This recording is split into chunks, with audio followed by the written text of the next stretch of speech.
Hi, Melissa. Thank you for joining us today. How are you doing? I'm well, thank you. Thanks for having me. Oh, pleasure. It's always great to have such wonderful guests on our podcast series. Now, what we do like to hear about is your journey into early education and care over the past 30 years and how you've come to land your role at UTS Childcare. Sure. Well, I started my what was then called the Triple CS back in Randwick TAFE back in the 80s, when a full-time diploma course was literally 38 hours a week for 2 years. And we had several prac experiences, etc. So after that, I did convert to a diploma. Had my first job in the 90s in a toddler room in a community based service in Bondi Junction and progressed to several roles over the years in preschools, occasional care, in long day cares, private and not for profits. My last directing role was at Liverpool Council in local government when I went on to become the coordinator there for several years and then moved into management roles. I decided that my interest and my passion laid in bringing the best out of other people. So I was best placed doing that, looking after directors to help them and support them do their role better. So since then, I've had a series of management roles in local government, large not-for-profit providers. I tend to sort of stick to the not-for-profit. That's just my preference. And now I'm lucky enough to be, my official title is the Head of Childcare at UTS Childcare Incorporated. And a little bit about us. We are a not-for-profit organisation, a separate entity from UTS, but we were founded with really strong connection to UTS, and our purpose is to provide quality, accessible and affordable early education and care for UTS students and staff. And we've been doing that for 35 years. So we have two long daycare services in the inner city. Oh, fabulous! Now you mentioned you started off in services at Bondi community run, and then jumping into management. What was the key there to move from your room leader roles or centre manager roles into that management role? What gave you the impetus to do that? I don't think it was ever planned. I don't think if you speak to many people in management in early childhood that they started sitting in a TAFE or a university lecture room thinking one day I'm going to be in management. I think what happens is management is bestowed upon you, or leadership roles, positional leadership roles tend to be bestowed upon people in early education and care who might be the only trained person in that room or the second most highly trained person in the centre, and therefore you become the 2IC. And so I sort of was thrown into it and got a taste for it and could see that for actually there were greater educators than I, and there still are greater educators than I.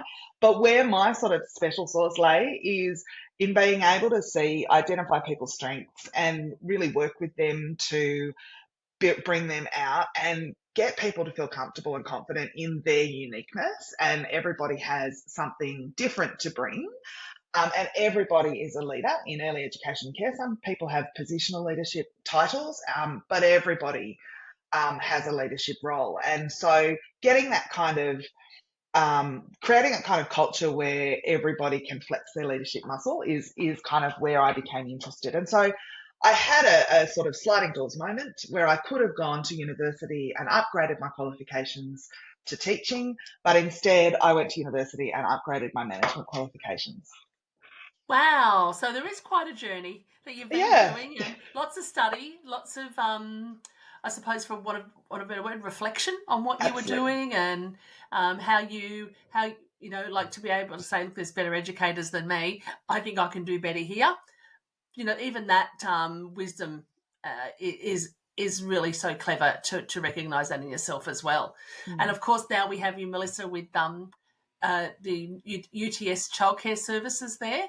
Now, one of the things that we talked about as we were setting up for this was about the necessity for reconnecting with play. Mm. And you mentioned on your, reflecting on your why with your team and making a conscious decision to decrease documentation and increase engagement. Can you tell us about the journey and what compelled you to do that? What made it necessary? Okay, sure. So I am a really reflective person, and I do spend time sort of consciously each year working through where my goals were, where I want to be, how I feel about where I am. And so I was able to really clearly articulate that the reason I started in early childhood was because I was drawn to the joy and the fun and the deep relationships that grow when you're part of children's earliest discoveries and you're helping shape their kind of sense of belonging in the world. That's a really um, unique and privileged position to have, and it's fun.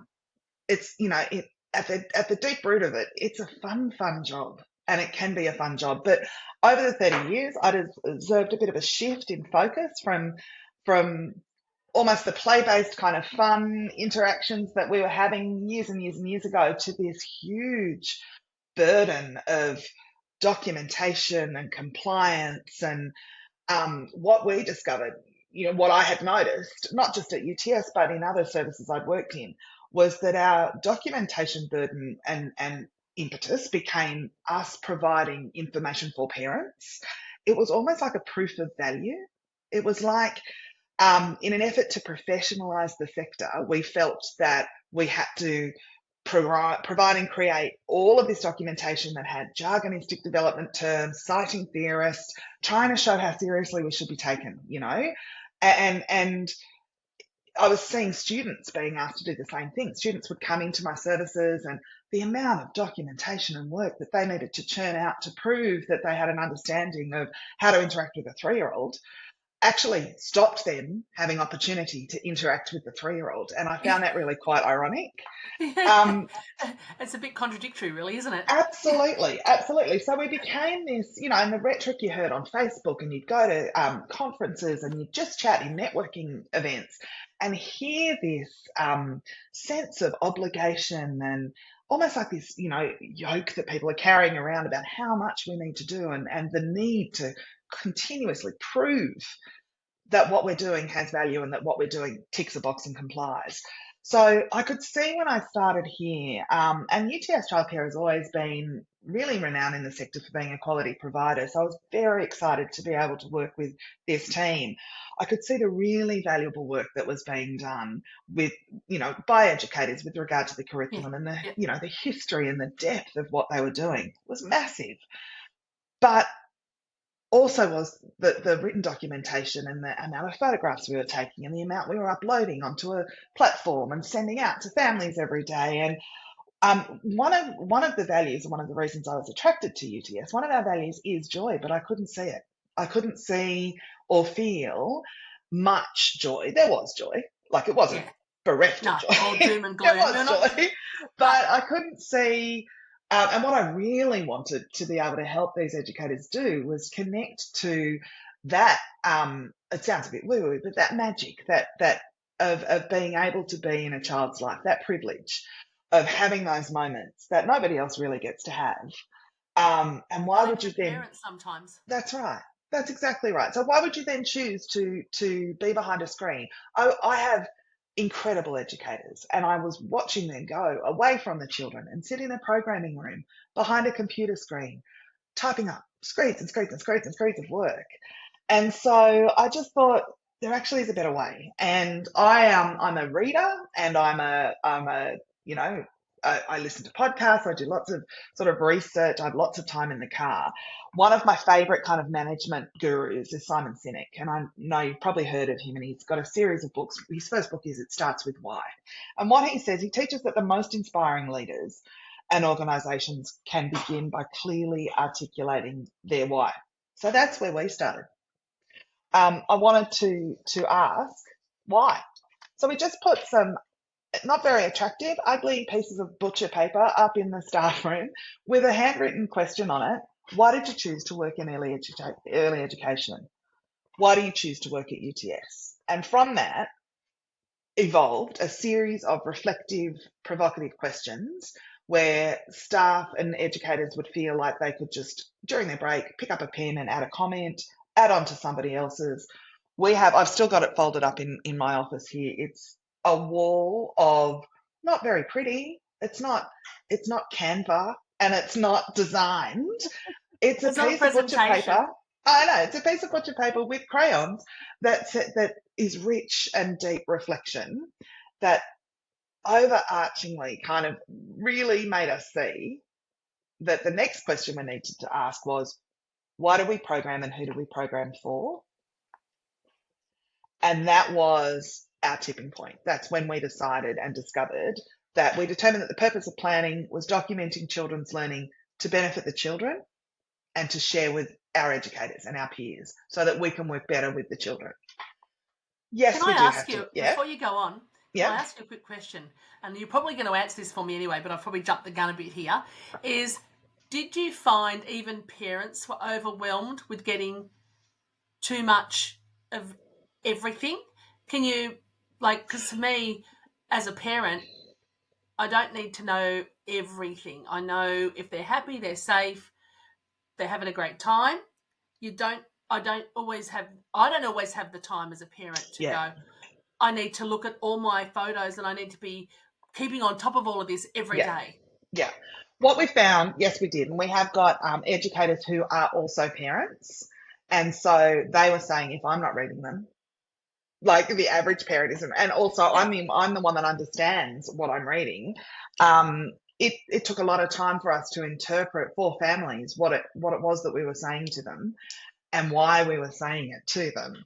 So, a lot of them did like they'd be sitting at the desk and at morning tea they'd get a photo of their child doing a painting and they loved that. Like who doesn't Yeah, want to see yeah, that's right. Yeah, photos of their children? Awesome. yeah, But always. and it took us a while to educate our families that actually isn't meaningful documentation. That's we jokingly call them proof of life photos, because it actually doesn't tell you anything. I don't You think you're know? alone in that term. Yeah, exactly. So, when we really looked at, yes, there was a sense of overwhelm for parents, but also a sense of they didn't know what they were receiving. It just didn't mean anything. So we're doing all this work and eventually thinking that we were informing our families and don't they think we're awesome and professional, but they had no idea what we were doing. So we took out our tools, we took out our law, our regs, our standards, and we really looked at what it said in there around the requirements for collaborating with families and informing families and the requirements for documenting children's learning and the planning cycle. And lo and behold, what we discovered was it it does tell us that we do have to collaborate with families, but in genuine partnerships and seeking meaningful input. Not proof of life photos, 5 a day. And if you don't send that 5, why haven't you sent me the 5? And we were answering some questions and well-intended questions around this photo has everybody, but my child wasn't in it. Where was he on that day? It became, It can problematic. actually become destructive for everyone. Absolutely. Yeah, and that's not the purpose, right? That's not the purpose. So we determined that this critical reflection was leading us to seeking a way to de-digitalise and decrease our documentation. And how we did that, we had no idea. But from that first initial critical reflection, we determined, yes, we need to do this and there could be a better way. So we went down that path. Yeah, wow, that's so amazing because one of the things we know, we do it ourselves, we know it's a thing that humans just do, is change is hard. Mm-hmm. It's stepping into an unknown off that regular thing that we do to actually say we can do better. Mm. And you seem to have won your staff over. I might have made it sound a little bit more smooth and tickety-boo than it actually really was. What we were able to do through that reflection was to raise the awareness that everybody was looking for a change. Does not necessarily interpret exactly to everybody wants a change. Yeah, okay, yeah. And so we kind of had to work out what is the best path forward. Yeah. Yeah, And that's another process, right, in that absolutely. process as well. So just those steps to start with. That it's almost like a recipe for success, that you've got your starting point and where you want to be, and juggling all those things through it. Absolutely. And that's actually one of the reflective tools that we use in each of our leadership meetings. I get people to take out a piece of paper and draw their representation of what our end looks like to you. What does it look like, where we're heading? And if we were on a path or climbing a mountain or on a train track, whichever visual works for you, where do you think we are now? And then we have a conversation around, well, what are the small steps that we need to take to get to the next part? So I think it's important to always remember where you've come from, always reflect on what you have achieved. And sometimes those leadership reflective conversations resulted in let's not add any more steps yet. People are still getting used to this bit. So it's important to evaluate where you are along the way and to ask individuals, because I am always 25 steps ahead on the road, always. And throughout my 30 years, I've learned one of the things I've really had to learn about my leadership and management style is that I do have to stop occasionally and look behind me and make sure I've carried them with me. So, and I think that's really important as leaders. I think because we have the vision, we can get really excited and passionate about that vision. And sometimes we lose sight of the fact that people are still going, I actually don't know how to make the first step. So Yes. that's important. Yeah. Excuse me. I also, the description you gave along those pathways on the train track, at some point you also may make a decision to change that track, and then working out what's the next pathway as well. Absolutely. Absolutely. Yeah. It sounds exciting, actually, what you've done, and very tangible, something tangible that educators, room leaders, people that are impacted by what you want to do actually have got something to follow. It's true. Yeah. It's, yeah. So now we also heard about Pens Down January experiment. Yeah. Can you tell us more about it? What was it? Well, it was a bold decision from the leadership team. After some reflection, we looked at the results of the critical reflection. We understood that the team wanted something different, and we tried to work out sort of what are the next steps. And we all understand change management. Everyone has their buy-in. Everyone collaborates. We understand all of that. But we felt that it was really important because for a lot of our educators who have only been in the sector for, 5 or less years, this is their only known. They don't know. Some of us have, we are at UTS incredibly lucky to have people that have been in the sector and with us for 20, 25, 30, that we celebrated a 35th anniversary last week. So we've got, thank you. We've got educators who understand how it used to be, in the good old days, before we over scrambled this egg. So they had a reference point, but a lot of our younger educators didn't. And so we needed to create, almost like rip the Band-Aid off, create a bit of a shock and help them feel what it could be like. And we could have done that over time in 12 months. But we felt that we kind of needed to take January, great opportunity. Most of the children are transitioning in some way. So they're either first time coming to care, or they're moving to a new room, or, the teachers might have moved rooms. So there's a lot of transition going on for the bulk of the children. So what a perfect time to devote to just being with the children. So we mandated Pens Down January. You're not writing observations. You're not writing screeds and screeds and screeds of curriculum development stuff. Yes, there was a curriculum. We do need to have a program. That's a regulation. But you don't need to be spending time away from your children writing up all of this documentation for January. You need to be with the children, engaging with them. We then took, what do we know about the children that are coming into our room? And how can we create an environment that makes them feel safe and secure? So from our known relationships with the children that were moving up to rooms, we knew what their likes were, their dislikes, the type of activities they enjoyed, and we set up rooms and learning areas that really didn't change much for 4 weeks, because that's another myth in childcare or in early education and care, that you have to change everything every day. And if that happens, it really sucks if you come on a Friday, because you don't get to do the blocks with the dinosaurs because you had them out on Tuesday and you don't ever have them out again. We've got this concept that we have to keep changing things for children to keep them interested, which is not the case at all. So we kept our program and our resources and our room set up and our staffing roster as stable as we possibly could for 4 weeks. And in fact, it went so well that we did it for 6.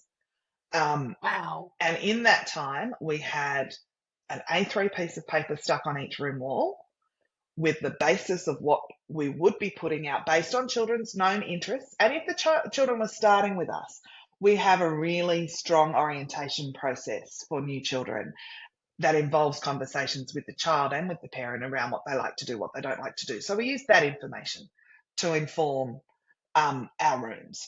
Yep. And then educators just played. And during rest times or times when they could sort of get away, they spoke with each other about what they were learning about each child, and they spoke with each other about what was working well and what wasn't working so well. And that informed what was added or taken out of the program for the next day, and that was documented on an ugly piece of A3 paper with a ballpoint pen. Simple but effective. Simple, effective, efficient, meaningful, rich work. There were some interesting things that occurred in that month. We had some educators who absolutely loved it, who thrived, who I could see, feel, and hear joy. We had other educators who were nervous, feeling like they weren't doing their job, that this wasn't enough. What if an officer from the Reg Authority comes in? Is this enough?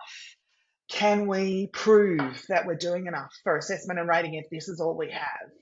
Very, very nervous responses, which our older educators and our more experienced educators, we kind of mentored them up, and they were able to placate all of those fears. We just pull out we pull out the regs, we pull out the standards and say, what does it say here? Can you see the planning cycle here? Yes, you can. We will do individual goals. We'll do all of those things. We're not doing this forever, but there's also no time restrictions or stipulations in the regulations. There's nothing that says you have to do a weekly program. Nothing. It has to be a program that is developed from your knowledge of the documented learning and the evaluation. So that was a really interesting thing. But in time, they could settle. And the most beautiful thing that happened, a 4-year-old said to one of our educators, now we're learning together. A 4-year-old said that? A 4-year-old said, now we are learning together, because he could see the collaboration. He could see that he had a voice and input. He could see that the conversation he was having with educators resulted in a change to the routine or a change to his room. And I just thought that was the richest, most meaningful evaluation anyone could have. And I would challenge any assessment and rating officer or anyone to sort of beat it, to say that that's not actual reflective curriculum and child-centered curriculum in practice. Yeah, and also what really, when we're looking at all our regulations, all the National Quality Framework, the crux of it is children's voices. Absolutely. That's what we're here for. Yep. There's children's voices, and that's exactly what you got from that 4-year-old. Mm-hmm. And continue to get in ways that are just blowing our minds. Yeah. Wow. That is so good to hear. And I am sure our listeners out there are thinking, wow, Melissa, we've been questioning this too. We want to know more. We want that recipe for success to take away all that process and, as you said, taking them away from what they are there to do. Look after children, and help children flourish, care and safety of children. So this is such an amazing thing we're learning here today, and I really appreciate you sharing so much with us. It's fantastic. Now, we sort of touched over this about benefits and outcomes for your children, for your staff, for your parents. I mean, the most amazing thing you just said was what that 4-year-old Yeah. said, right? That's top icing on the cake. Is Mm. there anything else that you've noticed or you've seen with these changes with your educators' parents that you'd like to share? Sure, absolutely. As I've touched on, the depth, the richness, the authenticity, the innovation in our curriculum is amazing. And that's because we have time, because we're not rushing out the door to sort of document in a ticker box sort of checklist way. Um, our children have access to the program. Families have remained really informed. And we've done that by introducing in-room displays that showcase the children's work and the learning journey. So it's still present. You can still see it. We're not just typing it up. We're just not typing it up and putting it on a platform and sending it out digitally. It's there in the rooms. It's on the walls. And I know that we have moved, as a sector, we've moved through this kind of trend of having bare walls and that kind of stuff. But when it's like the children are determining where and how to illustrate that learning journey, they're, I'm just thinking of an example in our preschool room. They created a drawing of how the planning cycle works. And then they determined how it was stuck on the wall. And an innovative 4-year-old decided that it needed to go from back to front so that people really read it, because they're used to going from that way to that way. So now we'll just start here and we'll make them go this way, because then we know they really do it. So that's just incredible. How delightful is that? So our walls are not necessarily Instagrammable, fabulous walls, but they are walls full of rich children's voices, which is amazing. We do monthly newsletters to families, so we don't not communicate to families in any way. We have, 800, 900 families. A week. We can't have meaningful conversations with each of them and give them the value of what we want each, through just verbal alone. So we back that up with monthly newsletters which focus on key developmental themes, and twice a year we do summative assessment, so we provide that more holistic view of each child's individual growth with their family. So because of our commitment of being with the children, we've built strong, authentic relationships. Our staff survey results were very interesting. A lot of them were their well-being. A lot of the staff were indicating in their results that their well-being had improved, their sense of connectedness to their role had increased. And we always ask that standard question, could you see yourself here in 5 years? And that result had increased significantly. So that tells us that people have just have got much more of a connectedness and getting much more out of their role.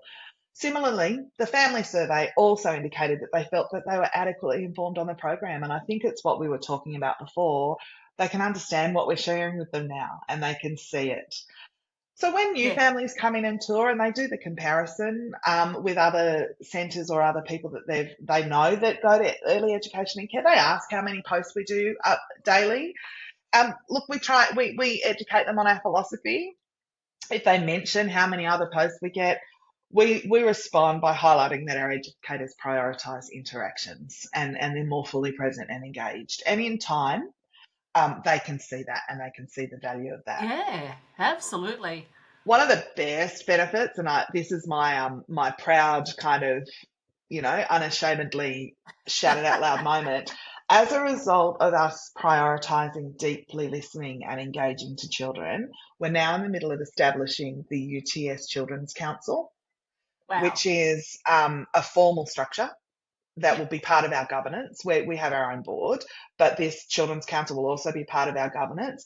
It affirms children's rights to participate in decisions that affect their lives, and it outlines how we consult with children across all age groups. And we're embedding their perspectives in everyday practice, and we include them in the decision. So there's just no way we would have time to have established the relationships that are required to establish that initiative if we were still producing the same amount of documentation. And this is far more meaningful and far more impactful for children.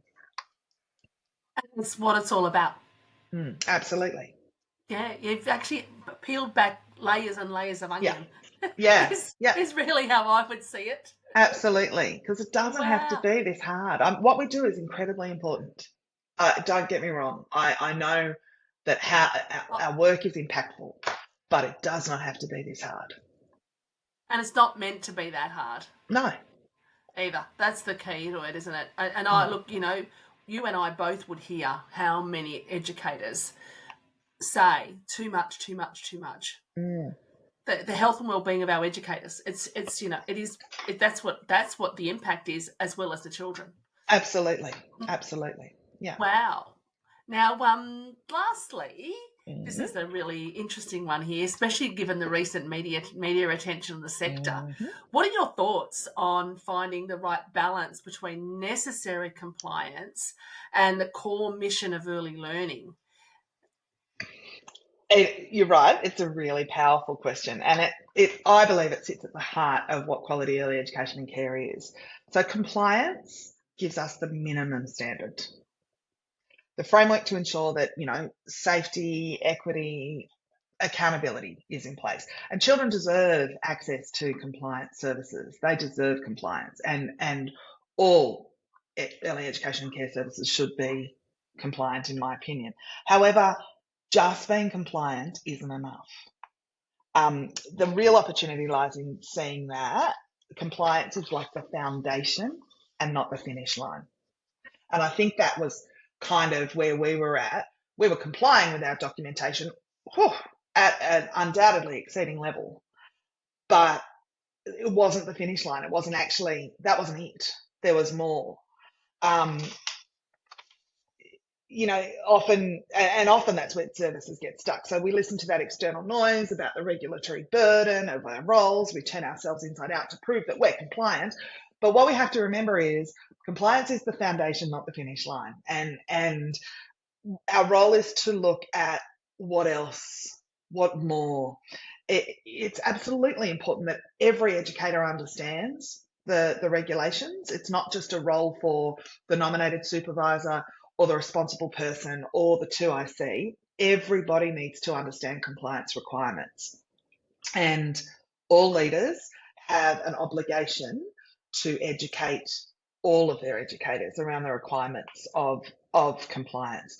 But our core function is to nurture curiosity, relationships, identity, and learning in a way that honours each child and family. So in an inclusive and individual way. So we need to find really effective and efficient ways for us to meet the must-dos. And there are ways out there, clearly. There's really good platforms out there that can biased on that one. Absolutely, that can help support get that work done. And I'm not saying it doesn't need to be a priority, and I'm not saying it shouldn't be a focus, but there are effective and efficient ways for it not to be the entirety of your role. And once you've got that, you've then got space to think about the can do.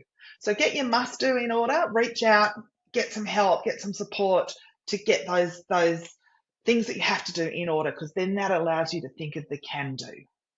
And that's, I think, you know, whether it's rethinking documentation, whether it's rethinking what your environment looks like, whether it's rethinking your staffing structure, you know, what theorist you might follow, any of that, those are the rich conversations that nurture children's learning, not making sure that it's important, yes. Making sure you do a safety checklist every day in the outdoor space is incredibly important. So find something that's going to help you do that effectively and well, so that you can focus on the can do.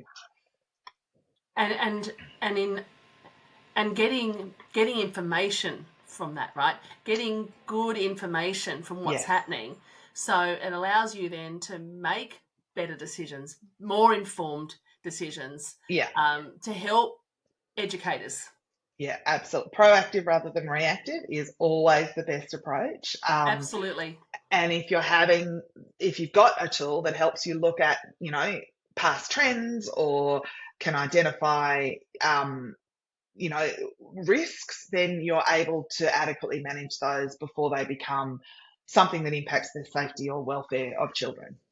Absolutely. Well, look, Melissa, I so appreciate your time today. It has been amazing. The things I've learned, and I'm actually going to take away your saying about compliance is the foundation, not the finish line. Yeah. And I'm sorry, I'm actually going to steal that That's okay. Let's put it on forever. t-shirts and mugs and change the Yeah, sector. absolutely, absolutely. Yeah. Because I think that really is the key takeaway for me from that conversation we've just had.